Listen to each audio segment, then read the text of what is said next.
I'm going to be flying up to San Antonio on Saturday. I was going to see if one of you guys could pick me up Sure. from the airport. Yeah, sure. I'll be there like 8:30. So if y'all can just pull up, morning. 8:30 in the morning. Yeah, I'll just text you when I land. Just sit there and wait for me. That'd be great. Yeah, sure. I'll have a sign in my little hat. You can find me on Uber.com.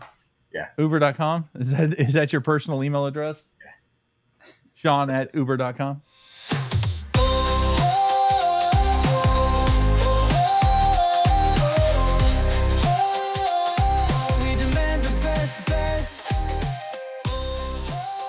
Hello and welcome to the Best DPC Podcast, the world's #1 show covering all things direct primary care. I'm your host, Wayne Lowry, and today I am honored to have two special guests from Texas Medical Management, Sean Kelley, the co-founder and managing partner who has spent 30 years launching ventures that tackle cost, quality, and transparency in U.S. healthcare. Also today, I'm joined by Javier Lira, who is the VP of Clinical Operations, an Air Force trained OR leader, and 25 years in trauma centers, who now designs and oversees Texas Medical Management surgical bundles. Together, they're rethinking how surgery gets paid for and delivered so that doctors, patients, and employers all win. So let's dive in. Javier, Sean, welcome. Thank you. Thank you for having us, Wayne. Nice to meet you. Awesome. Well, so you guys are based in Austin, Texas. Tell me a little bit about Austin. What do you like to do in Austin? Javier, you go first. It's whatever my wife tells us and the family to do, So I wake up in the morning and I see the agenda and I say, Home Depot, groceries, whatever. And then the kids I want to go here, I want to go there. And then that's what we do. So basically the same thing you would do in any town is what you're telling me. Pretty much. Just different zip. Yeah. Sure. So Sean, you got into medicine over 30 years ago and doing different ventures. What kind of brought you and inspired you to get into that industry? Well, so I was the only one in my family who went to undergrad as a pre-med, but I also failed out of college twice and ended up taking 7 years to get my undergrad. So obviously I didn't go to med school. My brother and sister both did go to med school. My brother's a surgeon and a co-founder of this company, but my sister's a pediatrician at Texas Children's in Houston. So we had a lot of doctors in the family. I also owe a debt of gratitude to healthcare because I was, when I was 10 years old, I was diagnosed with acute lymphocytic leukemia, treated at Texas Children's 3.5 years, and I'm, been good. So I wanted to be in healthcare to be a pediatric oncologist. Well, long story short is I ended up going into a bunch of different business careers and then ended up coming into Austin to get into healthcare when my brother finished his training. His training was so extensive in surgery that he finished when he was 38 years old. So we came to Austin. All three of us had done our undergrad here. My parents, grandparents, everybody had done gone to UT Austin. So it wasn't too much of a stretch. We came here, got involved in healthcare. I didn't realize we were going to get involved with a big hospital system, big giant bureaucracy, but that's where we landed. And then it really, I needed to learn the business of healthcare and the underlying economics and what was driving everything. Whether you want to say it drives it sideways, backwards, upside down, whatever, but whatever was driving it. And so I spent nearly a decade working for a big hospital system, and I managed service lines on the adult and pediatric side, neuroscience principally, and learned a lot. Learned I didn't want to work in big bureaucracy. I learned that I also didn't want to work in big, giant healthcare, but I also learned a whole lot that,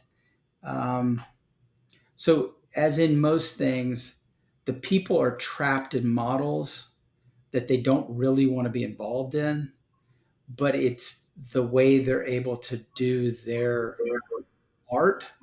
So Javier, for instance, is a nurse. He takes care of people. My brother's a surgeon. He takes care of people. My sister's a pediatrician, takes care of people. What I really noticed in my first 10 years of healthcare was the fact that the people that wanted to help people, as people delivering care, were trapped in this horrible model that tortured them to the degree that most of them wanted out, but were so far down their career path that they just basically said, I'm in, I'm going to stay in. And so what I wanted to do was take some of the knowledge I had from developing innovative business models in other industries and bring it to healthcare. And that is to say, strip out the bad stuff, take away the unnecessary cost, improve the quality and service, and then build something completely new. And that's what we started when we started this company. And I told my brother from day one, I don't want to be involved in developing anything in healthcare that continues the same model. So there are lots of ways to be involved in healthcare and lots of ways to make money in healthcare. And if you're just perpetuating the model, then you're not really contributing anything, I don't believe.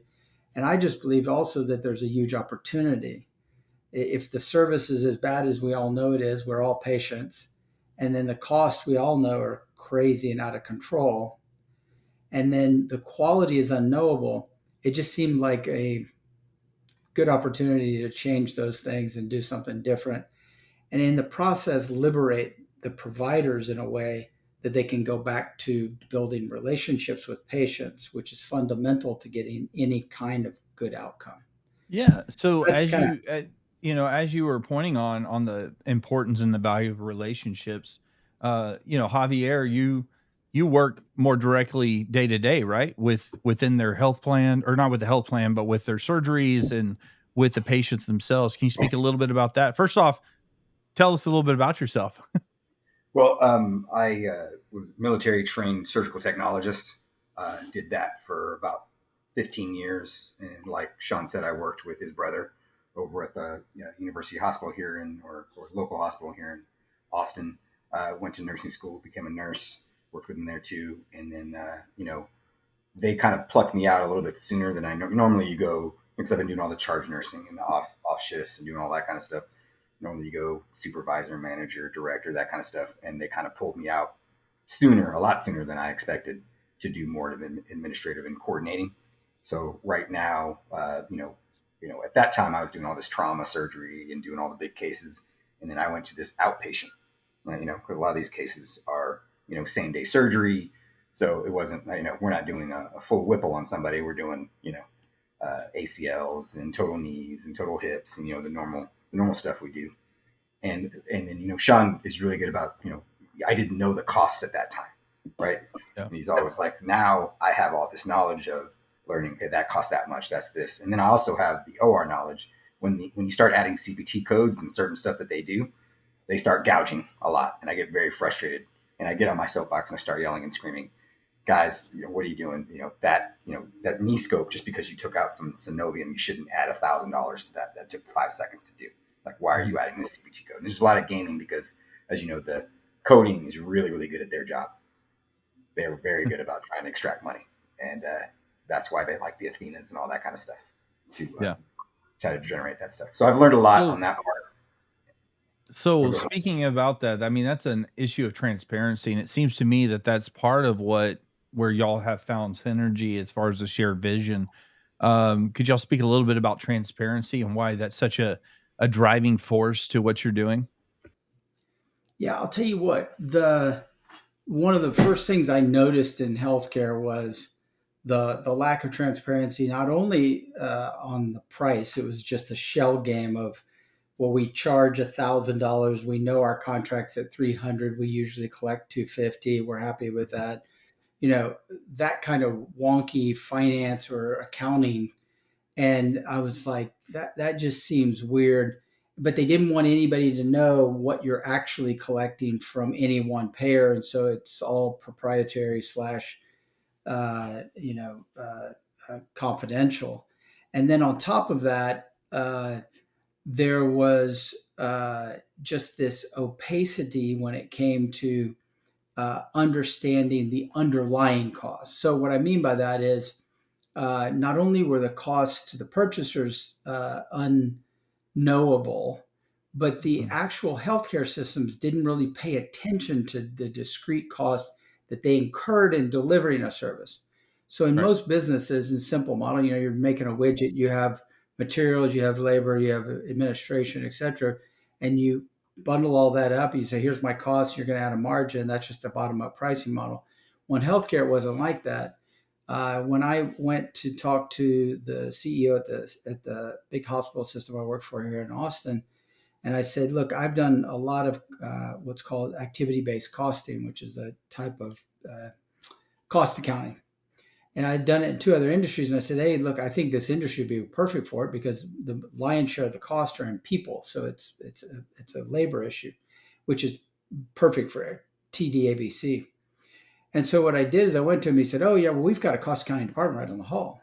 So I was like, "Really? I never heard of him." So went down there, and turns out after about an hour and a half with the cost accounting department, it really isn't about how do you manage the resources to produce higher levels of outputs at lower cost, like traditional business, but it was actually establishing the cost report for Medicare. And that is the big hospital systems have to supply this cost report to Medicare to explain why their aspirin costs $42, why their surgery costs $10,000. And so there's just there's this just a patina on everything in healthcare about like this is not important to know. What's really important is revenue. We manage costs by, and then they would do these budget things. It would be like, "Hey, we're over budget. We're our bond rating's not doing so well. So, we've got some difficulties." And so they would just say, everybody's got to cut 7% out of their budget or 5%. And here I was growing a brand new children's hospital out of the ground. And I was like, "No, no, no, no. You need to pour money into this. We're making tons of margin over here. You Right. need to take some of the areas that aren't working well Producing. and Yeah. trim them." And they're like, "No, no, no, no." So it functions like a government almost. Like everybody's got a cut. Everybody gets an increase in budget. Everybody, and it doesn't function like a real business. And And it I, and I it doesn't and the value doesn't flow down to the consumers. no, no. Even if they were able to cut costs in a meaningful Yeah. way, Yeah. Well, they speaking wouldn't to that, adjust their Javier, for just pricing. a minute, speaking to the cost component to that, if you don't mind. Well, they use the yardstick of Medicare, right? And who knows how those figures are ever made. You have reps when the implant is needed, overcharging for a screw that you can get for $100. They're charging $10,000 or whatever it is, depending on the body part they're doing. And it's just when you talk about costs. In addition, there's these, I think the GPOs, right? Like, oh, you're only a part of this part, and I have to charge it this much, and that's all BS, as we all know. It's like, Mhm. well, you know what your costs are, give it to me at a decent rate. I don't Mhm. care about I don't care about GPOs. They don't really matter. What kind of margin you're trying to get, and it looks like you're trying to gouge me because we all know how much that costs. Because I know how much this other facility's paying for it. I know how much you're paying. What are we doing here? And the reps try to play like they're not involved and have nothing to do with it. And then when you talk to the administrator, they're like, "Oh, I can't do that. It's up to the GP." It just goes back and forth and round, Yeah. and they all just try to get their money, their Of pound of course. flesh. Of course. And Until there's Wayne, none I don't. left. And Sure. then I mean, at the end of the day, it's about the end consumer and the patient both getting the quality of care that they need. And sometimes people think that cost equals quality. The more you pay, the better quality. But as you just already mentioned, there's oftentimes where there are all these hidden costs that really don't need to be there, other Mhm. than someone in New York City's, playbook says this is the rate for this item that really shouldn't be that, and it's the consumer that's affected, and at the end of the day, mostly it's the taxpayers that are affected. So we've talked a little bit about transparency. We talked a little bit about uh, cost. Let's talk about quality. When it comes to your ideal scenario for healthcare, where can we have the most effective, highest quality care, and how does that relate to cost? Well, I'll go back to when my brother and I decided to, on a whiteboard at a lawyer's friend's office in Westlake in Austin. we came up with the idea of doing this, and we felt like our surgical expertise, his as a surgeon, me as a business person who built big surgical practices and service lines, we felt like we could really very easily turn the dime on cost. We also thought that if you just added a layer of concierge level type of service, you could really knock it out of the park compared to where traditional practice is today. And so the part that I said that I refused to be involved going forward if we weren't going to focus on this was quality. And my brother's what's called, they call plastic surgeons. He's a pediatric plastic surgeon, but in reality, a better name for him is a reconstructive microsurgeon. And uh, most people know, Javier knows this, and people that are familiar with surgery, that a plastic surgeon in a hospital setting is called a surgeon surgeon. So it's somebody who is called in when there's a big problem with a case. Case goes sideways, they call it a plastic surgeon because they connect things and microsurgery and they can revascularize, etc. So in that context, my brother had done a lot of co-cases with other surgeons. So an orthopedic surgeon was doing a resection of a femur that was diseased or damaged, and he would come in and rebuild it with bone and cartilage and uh, tissue from other parts of the body. And so he had a good idea of who the really good surgeons were in town. Not all of them, but the ones he had worked with, and he also knew the ones he would never send his dog to. And so we started there and we said, we know that the surgeon has an outsized impact on the quality of the outcome in surgery. We didn't know at the time how much it was, but we knew it was the strongest, causality in terms of outcome. So we started there and he said, well, I know this is a really good foot and ankle guy. Brandon Smoot. He's fantastic. I've worked with him a couple of times. Michael Yim, phenomenal ENT. We've done a bunch of cases together. So we went through the different specialties and we picked the surgeon. This was based on his personal knowledge. So we started off in the best scenario possible. Well, what we knew though is that if we controlled for the surgeon, and then we knew we couldn't always get into the surgeon's preferred facility because it may be owned by the evil empire. And they may just be comfortable working there because it's good for them, right? No problem. But what we said was we needed to find independent facilities that had the capabilities necessary for the surgeons to accomplish their outcomes the way they do. So when we bring in a surgeon, let's say we brought in this foot and ankle surgeon, we told him, hey, we're going to operate at this independent facility over here is going to give us a good no nonsense pricing. And we're going to be able to bring our own implants and things like that so we can trim the cost there. And he said, let me go check it out. And so he went over and checked it out and said, yeah, they got good equipment. They got some pretty good people. This is going to work out okay. But then there were other specialties who went over and checked it out and said, no, this is not going to work for me. They don't have the right people. They don't have the right equipment, etc. But we always left it up to the surgeons making that judgment call. So if you control for the quality at the surgeon level, you're going to raise the level of patient outcomes, period. Now, that's not always true in every area of medicine. Sometimes there are team sports. Javier mentioned Whipples a few minutes ago. Those are the kind of cases, like my brother does these craniofacial cases, they require a whole team, not just a surgical team, and it's multi-specialty, but it's a whole pre-care, nursing, therapy, dentistry, et cetera, et cetera. Whipples are something like that. They're just very complex procedures, and they require a team that works together. Think of open heart surgery or heart transplants. They require teams of people who are very attuned to the patient and they know exactly what to do when things go right or when they go wrong. So we're doing very simple procedures. We're doing the kind of procedures that have been around for 130, 140 years, like inguinal hernias. So we've reduced the risk of us needing the team. So what we're looking at is the kind of surgeries that most of these surgeons, like a general surgeon learns in their first year of surgery how to do a hernia. It's the most simple, basic, low risk, low cost procedure to do for general surgeons. By the same token, fractures or any of these things. So we work in a space that's from the office to the ASC.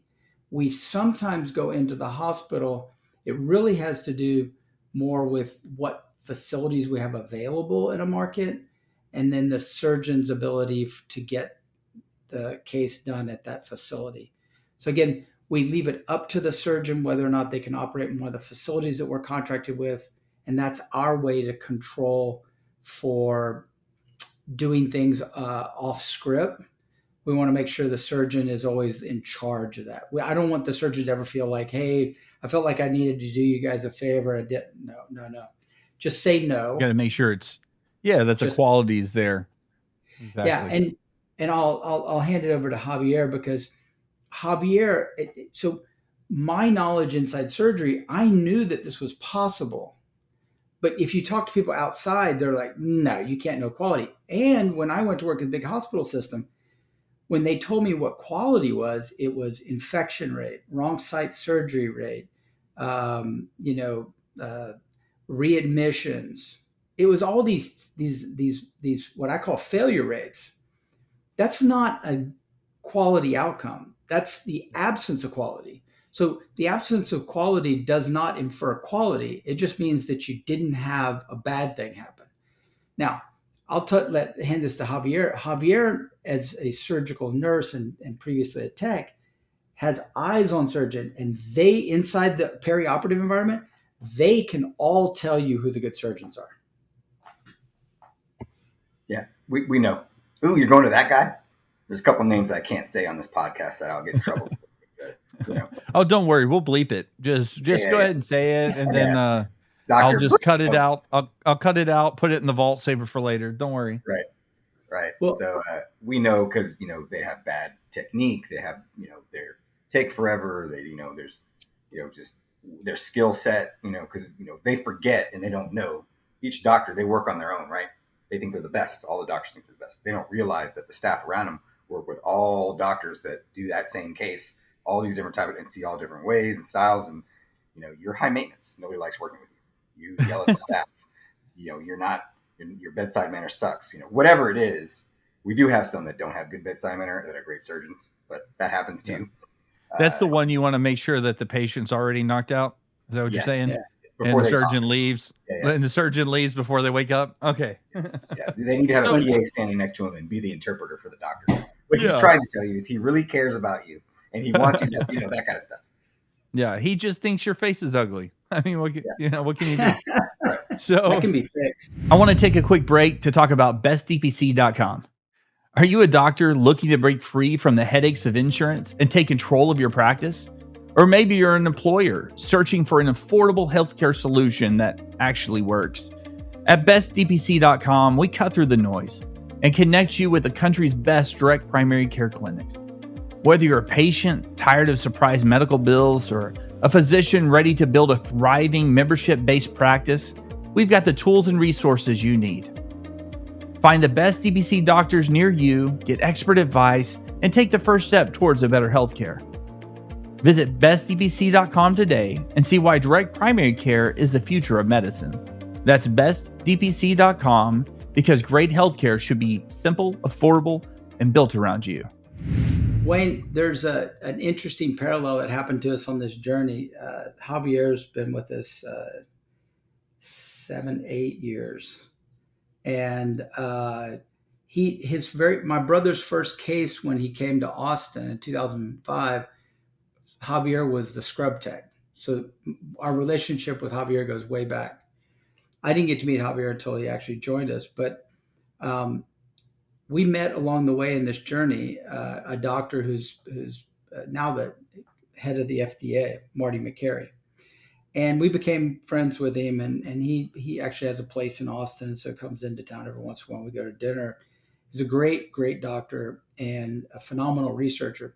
His very first book was called Unaccountable. And in it, he took the medical industry, especially the training industry and the professional side, meaning the surgeons, to task about the lack of quality and how everybody circles the wagons around bad doctors. And so in that book, he talked about Hodad, Hands of Death and Destruction, which was a terrible surgeon, but he was a really good-looking guy, very nice, congenial. Everybody loved him. Everybody raved about his bedside manner. But we're talking about Doctor Strange, right? I saw that movie. And So then there was this other doctor they called Shrek, who was like horrible bedside manner, but technique was the best surgeon around. So juxtapose that, and at the end of the book, because Marty's quest in the book is how do you determine who's a good surgeon and who's going to be able to give you a good outcome? And in the book, he basically gets to the end and says the only way to do that is to ask the nurses and techs that routinely work with these surgeons and potentially anesthesiologists and ask them, would you be operated on by this surgeon for this procedure in this facility? And funny enough, when we met Marty, we had already been doing it for 3 years or 2.5. And so the point was, we told him, and he was like, I love your model. This is so awesome.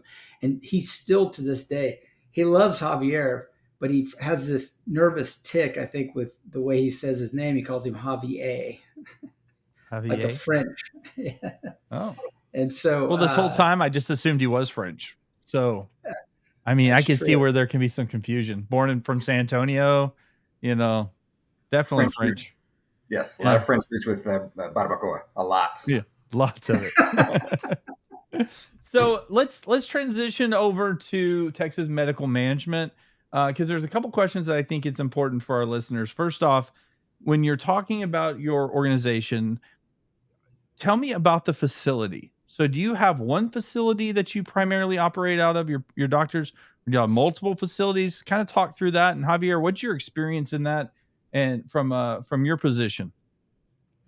Well, I'll Yeah, start. you can start. So when we first landed on this, the obvious person who first started this was Dr. Keith Smith at Surgery Center of Oklahoma. So my brother and I cold called him and said, hey, we're thinking about starting this company and doing this thing down in similar to your company, but in Austin.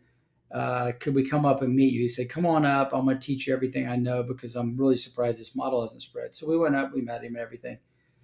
And the difference between our model and his model is he owns a surgery center with his partner. He's an anesthesiologist, and his partner, Stan Peltier, they own it lock, stock, and barrel, and they invite the surgeons in. Okay. And they have no insurance contracts. They're all cash. And he's a phenomenal human being. He's a great man and has done a lot to create this space. What we told him we were going to do is my brother, being a surgeon, wanted to build the surgery center. So, of course, we spent some money on some plans and development and everything. Because I guess somewhere in surgery training school, they all tell them, if you own the facility, you make all the money. And so I was against that because I just felt like sinking in a bunch of money like that, we'd be paying a mortgage the rest of our lives. And, if it goes south, then it goes south. I thought there was an easier, better way to do it, and that is to take advantage of a lot of the spare capacity that's in the market. And so Keith told us the same thing. He said, look, go around and meet some independent facilities. You're going to find a bunch that are around that are good facilities. They've just got spare capacity. Maybe they haven't gotten insurance contracts, so they're really hungry. So great. That's what we did. We started off with an independent surgery center, and now I would say we have 1, 2, 3, 4. We have 4 surgery centers in Austin under contract and a surgical hospital. In Houston, we probably have a similar number of facilities now. I think we don't have we do have one surgical hospital, but it's just for gynecological surgery.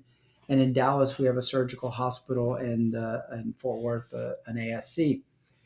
And so the way we do it is we are a medical practice. We're licensed under the Texas Medical Board. My brother's the CEO. We have practicing surgeons that are our board of directors. And the reason we chose to go that route, because we could have gone a different route, is I want us to stay focused on being a clinically focused, medicine focused type of organization. And so therefore we, in another model, we didn't need a Javier. We could have just tried to do it with business people. I think you lose a lot, because I think the most important aspect of our work is that we know how to take care of patients, and we know how to facilitate getting patients to surgeons and making it easier. So we solve the puzzle for patients, we solve the puzzle for employers, and we solve the puzzle for the surgeons as well. Facilities are obviously the taking a haircut with our model. When you factor in the fact that they pay 30 to 35% of their revenue in billing, collections, and bad debt, then a whole dollar from us actually has a lot more value. Mhm. But we also help them manage their costs. Javier's great at sourcing implants and sterile supplies outside the market so that they don't have to pay these, GPO prices. But I'll let Javier kick in and talk about the model in terms of the flexibility and what it means as a nurse. Yeah, when I go into negotiations with some of these places, they don't really understand their pricing, like what their revenue is, right? They don't even know what their costs are. They don't know how to break it down. They think they do, they kind of don't. And in talking with them and kind of getting them off the hamster wheel of, of I got to charge you this much, is sometimes very difficult because they don't get it. I've had people tell me I'm losing money. I'm like, no, you're not. You're just not making what your best contract is. Or there's like, I can't give you less than this other contract I have, which doesn't make any sense. Are you still making money? That kind of stuff. So it's been a struggle. You have to get forward thinking, directors to kind of get the landscape, because it's gonna come this way eventually. They're gonna have to, change their ways. They're not gonna be able to do this forever. It's gonna catch up to them pretty quick. And I'm also able to, there's a lot of avenues. Buying the wrong equipment is a problem. Sometimes they don't know what they need and what they want. So having the knowledge of, just for a quick example, a cysto and hysteroscopy, they're two separate scopes that go in to kind of take a look in, but they have one that can do both. Why would you buy them separate? Have these equipments? Yeah, that's news to me. I thought they were. Yeah, I mean that's news to me. Yeah, they have them that can do both. There's no reason, inflow, outflow. That's all you need. Scope, boom, you're gone. So little things like that, as you catch up, you're they have this disposable item when they're closing an abdomen for laparoscopy, right? It's a plastic item. It's $250 a pop, and they do it on every single case. Why don't you use the non-disposable that you can sterilize? That's $2,000. It pays for itself in a year. That kind of stuff, and getting these people to get off why do I want to buy stuff and throw it away, all that kind of stuff. So I try my best to help them out in that space. Yeah. And Now, Wayne, so y'all are currently in you said Dallas, Houston, Austin. Where else did you say y'all are at currently?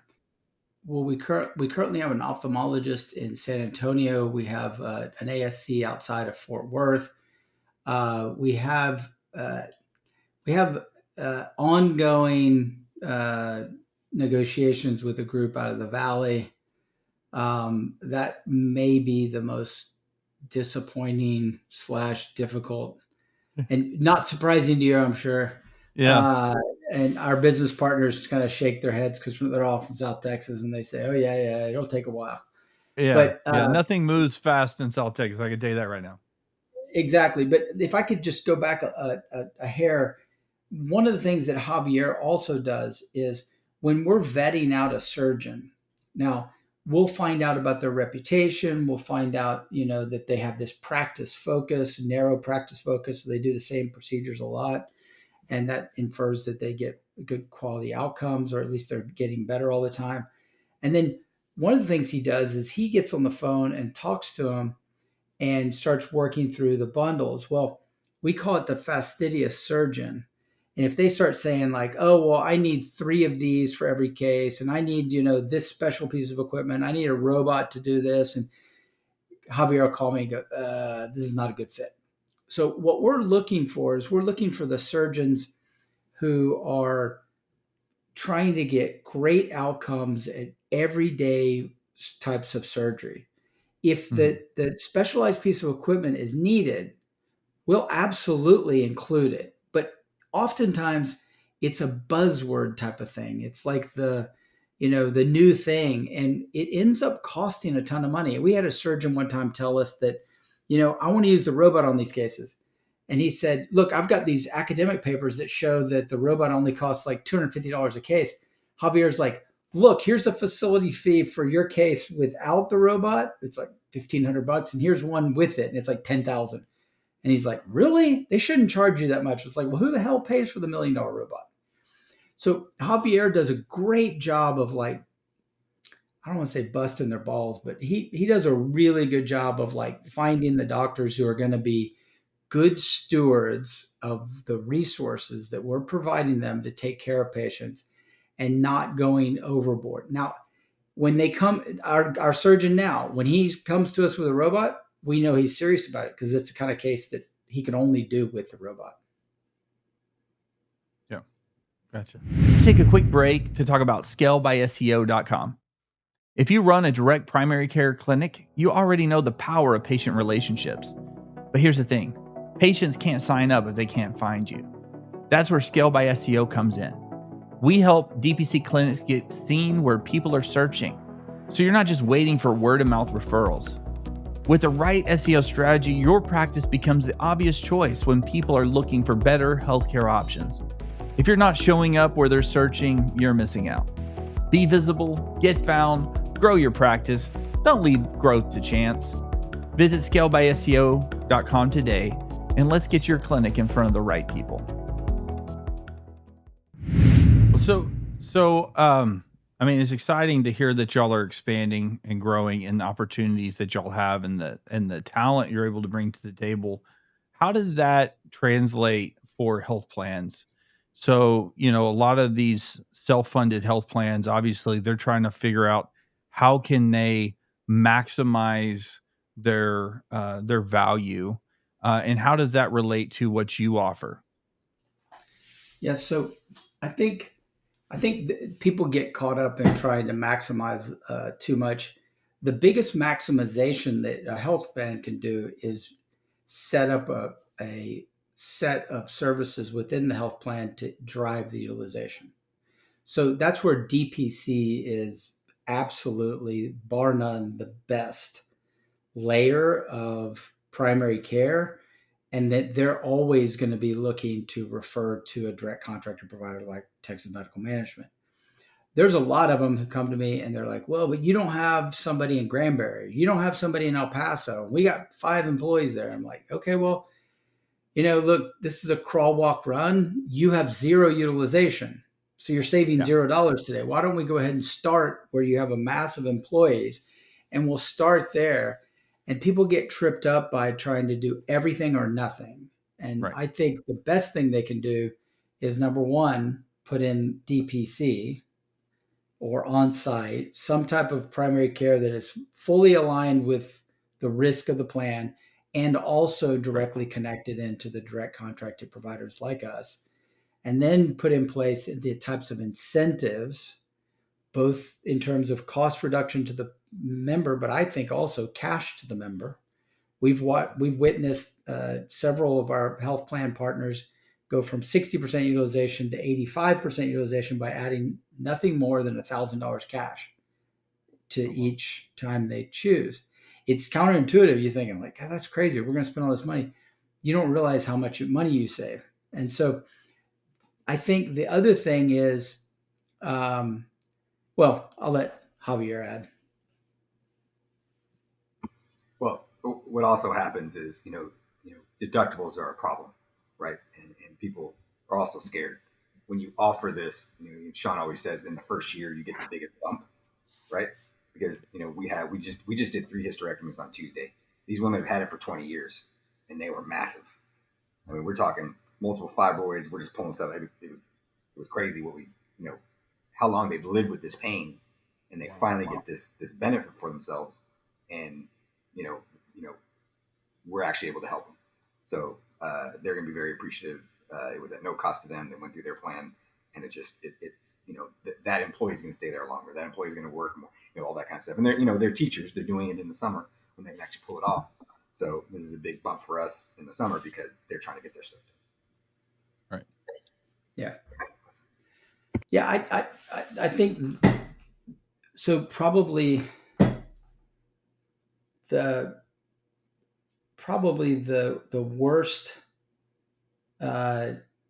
asymmetry in information in terms of a purchaser and a vendor that exists in the economy in this country, probably in the world, is an employer buying healthcare services. They have no information and they don't know what they're buying. And there's no information on quality, just infection rates. And then on top of it, they have all these middlemen in between who are trying to guide them into solutions that benefit them and not the plan. And there's so much uncertainty and no data to validate whether or not you made a great decision or not. And so that's why I think the whole DPC movement, especially as a benefit to the plan members, is so important, because you're collecting all the data. That shows you how serious someone is about saving money when they're going to go ahead and make the investment. Because I've seen lots of health plans and brokers stumble on the way to getting DPC. They'll say, well, but we spend on average, uh, what is it, $30 PEPY on primary care, and this is going to be like, whatever, 60, 80, $100 PEPM. And it's like, well, but right now your people are going whichever way the wind blows, especially going to the big expensive hospitals for things, and you're spending your money there. You're wondering, why is it happening? Well, it's because you don't have the care providers taking care of the patients and making sure that they don't need to go to a hospital. Like Javier's point, Javier, these women had this condition for the last 20 years. What kind of case would that have been if they had been diagnosed 10 years ago? Right. In terms of, it would have been a lot less. It would have been, and they probably wouldn't have missed as much work or had as much difficulty in life. It can cause problems with fertility and so on. So there's a lot of impacts that are felt by the plan members as a result of the cost being so high, and then the cost sharing being so high. And I think one of the joys in our work, and we get to talk about it every week on our operations call, is just how many people come to us and are so excited because they didn't have $5,000. They're a teacher, they're a sheriff, they're a bus driver, a truck driver, and they didn't have the $5,000 to get the total knee or the total hip. And then they come to us and it's like, they think it's fantastic. So it's the combination, but I think employers or probably brokers more overthink sometimes the maximization formula. I think the probably the best advice I could give is get started now and crawl, walk, run. You'll see where the holes are as you develop it, but there's a lot of variables to work on. You've got to get the incentives right. You've got to make sure that you have good primary care. You got to make sure that the members are attuned to it. We have clients that are in the same industry and they may be even in the same city, and one's got 5% utilization, meaning 5% of the people who get a surgery that fits within our model go through the program a year, and then on the same city, they're getting 80%. Yeah. And the savings are millions of dollars different. Right. And the one over here won't invest. So what would be, I mean, obviously it's going to be case by case, but generally speaking, what are you looking as far as what the bundled surgery cost versus a traditional go check yourself into the emergency room and hope for the best surgery? Well, if it's done at a hospital, we're probably about 70% less than the network. If you're talking about ASCs or like scheduled hospital outpatient, HOPD, hospital outpatient department type surgery, we're between 40 and 50% less. And for all the reasons we mentioned, we manage the surgeons, supply utilization and so on and so forth, and we negotiate better prices. But I think the other thing is, when we work with clients, there has never been an instance where we haven't been paid. So my bad debt is zero. Yeah, nice. And I got some I can send to you. Would you like some? I've got some. If you're feeling left out. No, I'm not talking about personal. I'm talking about business. Yeah, I got some of that too. So no, but so it sounds to me like this is a no-brainer when it comes to scheduled surgeries, especially if you can have the steerage, or I don't know if that's the right word, but if you can have the referrals coming your way. And so you mentioned direct primary care, of course, best DPC podcast, obviously a little bias to what we can bring to the DPC space and the information that DPC providers might be looking for. So take a direct primary care doctor based in, Houston, who's seeing, has a patient panel of 200 people. how are they going to integrate what they're doing and know about you guys and connect those referrals your way? What's the best way to connect A to C? What's the B here that I'm missing? Well, so for surgery, there's two aspects of this, and I'll let Javier explain the clinical angle, how they connect to us. But I'll talk about the business. So if it's a DPC that actually has 200 lives from a contract with an employer, that's easy. That would just be TMM would establish a direct contract with the employer or their TPA or both. And then the DPC would say, okay, I'll refer all surgeries that fit within their scope of services directly to TMM. If it's a DPC, an independent DPC, so my family and I have had DPC for 12 years. So, we went to independent DPCs back when it was not anything cool, and it was a lot cheaper. But they were trying to build a business model. And in that case, you're talking about a DPC with a panel of 200 patients, and they could be anything from health shares to $50,000 deductible people, basically just stop loss in their healthcare. It could be anywhere from, like, I've got one of the metal plans, or I've got a corporate plan, an employee sponsor plan. In those instances, I think it comes down to talking to the DPC and saying, which of your clients' responsible parties, meaning whether it's the health share or whether it's they're self-funded themselves, if they're high deductible, who could connect with us? So if they're looking for cash price procedures, it's typically because they're on the hook for them, or they know that their payer is looking for that, and so they don't have a network by default to go to. I think those we have a group of DPC in Austin that we work with on a pretty regular basis, and they send us patients. They'll say, okay, this is a health share patient, I'm going to send them to you, and we already know all the health shares. We already have contracts with them. We set up to do that. Sometimes they'll hit us with, like, they've got some new plan that's out of New York City and stuff, and we'll connect with them, and we'll walk them through the process and get so that we can get paid.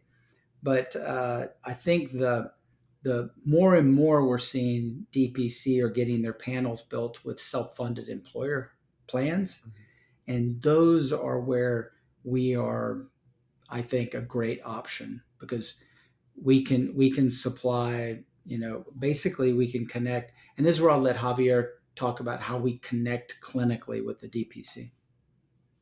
Yeah. Go ahead, Javier. Yeah, they, we actually have quite a couple in Waco, a couple in Houston. We consistently work with, and we're always their option for a lot of their patients. And they are the more independent ones that we kind of talk to. And, we're their valve, so, hey, I think this patient needs an ENT surgeon. Can you guys help me out? They just call our number, and we quickly get them in our pipeline to our preferred provider. I've had a couple call me directly. Yeah, hey, what do you think about this? What would be the best, physician to see this type of patient, depending on the symptoms? And we kind of talk it over. So it's a really direct line to the DPC. We love them. We think, they know what the patient needs. They know the patient very well. And us having it within our group, you can tell the value add that they give. And we wish more people were following the DPC plans. And then, we're trying to stop them from going, how much does it cost to go to the ER all the time? So, the companies don't talk about that part. We missed that part earlier. It's like the ER and the urgent care turns into their primary care, not the DPC. And Right. that's the problem. We're trying to limit that and get them on the right track. And, we have a pretty high percentage of non-surgical events. Like, Mm-hmm. we not our doctors don't cut on everybody, and we pride ourselves on that our surgeons are of high quality and not going to just cut on every single person that comes in there. Yeah. In fact, our numbers go something like this. For every 100 referrals that come in, 82 get a consult, but only 55 get a surgery or a procedure of something. And so our hypothesis was that if you contracted with and partnered with really good surgeons, they would also have very good ethics and wouldn't cut on people. But let me add something. Recently, we've been noticing a corporatization of DPC, and it's a very, very exciting thing for us. So we signed a contract a couple years ago with a group out of the Valley called Frontier, and phenomenal. We just didn't have lives in the same place, but recently they've expanded into Austin, Houston, and Dallas, and so we're working with them. And in fact, our head of client services had a good long call with their care navigation team yesterday, and everything's going great. We're helping them with some of the big school districts and municipalities that they're signing up, and I think we're very complementary. We don't leak Mhm. into their space; they don't leak into our space. And I managed primary care practices on pediatricians for a number of years, and I know that there's when things get a little bit outside the scope of a primary care doctor, they want to very quickly send to a referral. Uh, we'll oftentimes run it through Javier. Javier will do what's called a review and recommend, send it to our surgeon, say, hey, take a look at this. Tell us if you really think this is in need of a consult. If it doesn't, then we'll just schedule a virtual consult just to tell them, no, actually, or that we'll have our surgeon talk directly to the DPC and let them know this is what I would do. So if you think about it, we're almost building like a virtual integrated healthcare system. We're just two blocks connected, primary care and surgical care. There's more, and it's exciting that we're building this because people's hearts are in the right place. We're trying to get better outcomes. Our goal is to improve service. In fact, we think so much about service and quality that we started collecting patient reported outcomes in 2018. We've collected on all our patients. We collected net promoter score. Our historical net promoter score is 87. Our proms look fantastic. We're great reductions in pain, great improvements in functionality, and great improvements in life stress. And so we feel like that if you're going to make claims like that, you need to back it up with data. And that's I think what primary care is going to love. Primary care is going to love they get the feedback when the patient comes back to them and says, thanks so much for sending me to Dr. Smoot. Javier was great. I talked to the team. They're fantastic. Everything went great. But I think more importantly, showing them what the data actually showed, what the patient actually got So out of it. So let me ask before we wrap up. I do want to ask. Texas is a big state. Trust me, I know. I'm all over it. But it's a big country, and there's a lot of DPC providers that may be looking at this as a possible solution. Um, Tell me, like, how would this look for DPC in Nebraska or DPC in Georgia engaging with you guys? Do you have any DPCs that have a plan and send them on a plane? I mean, I live in South Texas. It wasn't long ago where it was well known that companies would send people to Monterrey, Mexico to get surgery. I'm a bigger fan of the model that you're producing, but that concept of, hey, flying someone for a much more affordable price overall, how does that look? Have y'all have some conversations going, or you don't have to mention who, but is that something that y'all are exploring, or uh, have some reached out to you? Yeah, so we have traditionally had like a group captive where they would have companies in Florida, Georgia, Alabama, Mississippi, all over the country, and they would send us a lot of patients. The longer this has gone on, the more people want to be close to home. It's not like the big brokers that say you got to have one on every corner, like an access model. It's not like that. They're willing to fly, and so they have what we call a travel benefit, which means they pay for the flight, the hotel, etc., and for them and Mhm. another person to come with them. But I think more importantly is the model that we have is actually spreading. Now, Yeah. the model we have in particular of having a practice that's exclusively focused on non-network direct contracts, bundled price, transparent, there's not many of those. But you'll Yeah. find the local ASC will team up with a couple of their surgeons and post some of their prices. Or sometimes they don't even post them, they just put it on their website. We have bundle prices, cash pay Yeah. prices. those people are not very good at getting out and selling what they have. They don't know how to talk to health plans. They don't know how to talk to brokers. They just want to like put a stake in the ground and say, "Hey, we have bundled Mhm. surgeries," and think everybody's going to come to them. That doesn't work very well. There's Not organizations like the not free when the market. incentives are, yeah, not when the, incentives are corrupted. That's correct.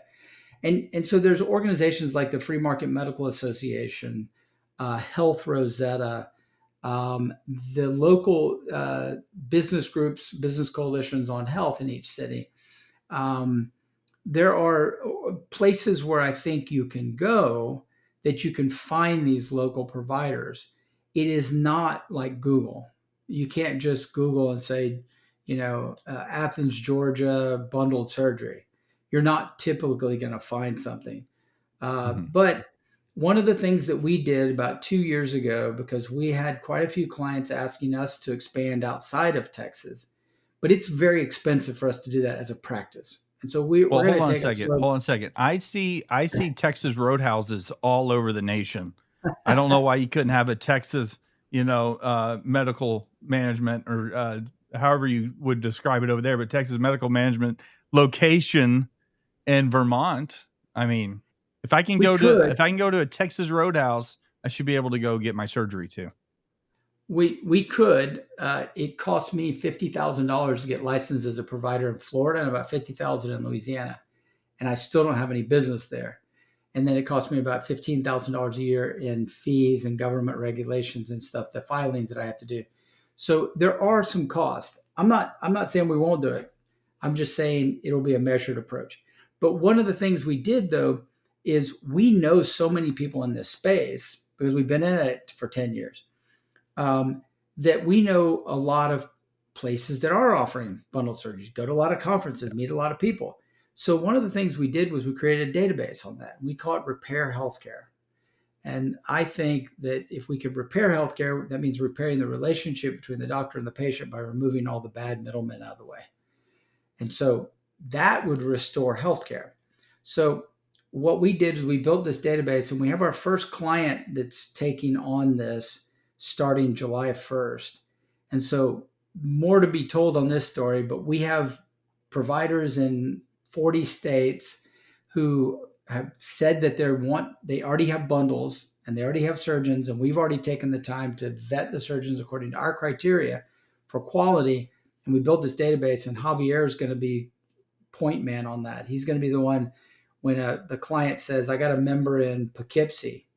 He's going to be the one on looking in the database, seeing, okay, there's Poughkeepsie ASC. They got a doctor, you know, Dr. Strangeglove, and he's great orthopedist, and he passed our. I'm going to call him up. I'm going to try to refer the patient over to him, and then there's a lot of missing links, but we know how the business works, so we can probably make it work better. And we're not going to we're not going to bundle because we can't as a provider be in that bundle, but we're just going to Yeah. add an admin fee to it instead. Well, this was a very fascinating conversation. We're towards the end of the program, but I do want to say before we sign off today, where can people find you? TexasMedicalManagement.com A or website. the Awesome. What website. about LinkedIn? Are y'all on LinkedIn? Are y'all contributing on LinkedIn, Twitter, Um, TikTok? You look like a TikTok kind of guy, Sean. I wish we were more on LinkedIn. I just have this phobia. But we're on Instagram. We're on Facebook. We just hired a new group of people who are taking that on. So we believe in relationship, and we believe that's Yeah. fundamental to delivery of healthcare. And Yeah. so that's why our model is so focused on hiring people with their experience at scheduling surgery to be the first point of contact. So we always encourage people to call. Now, younger generations, you want to use technology and everything. That's great, but a lot of surgery happens to people our age, 40 and above, and so we believe that picking up the phone, talking to Amy, talking to Cassie, talking to Patrina, eventually talking to Javier, is going to help you through your journey. Gotcha. Awesome. All right. So that's a wrap for today's episode of the Best DPC podcast. I want to say a huge thank you to Sean and Javier for joining us and sharing how Texas medical management is revolutionizing surgical care through transparent, all inclusive bundles and direct contracting. Make sure you check out their website, texasmedicalmanagement.com. And for more insight on high value healthcare, head to bestdpc.com. Remember to follow us on social media, subscribe to our YouTube channel, and download us on any podcast platform that you desire. Until next time, your health matters. So demand the best with the best direct primary care. Bye bye.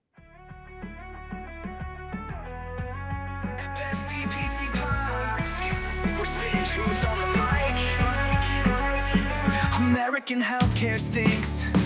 A maze of red tape and greed that's out of sight. It's time for new choices.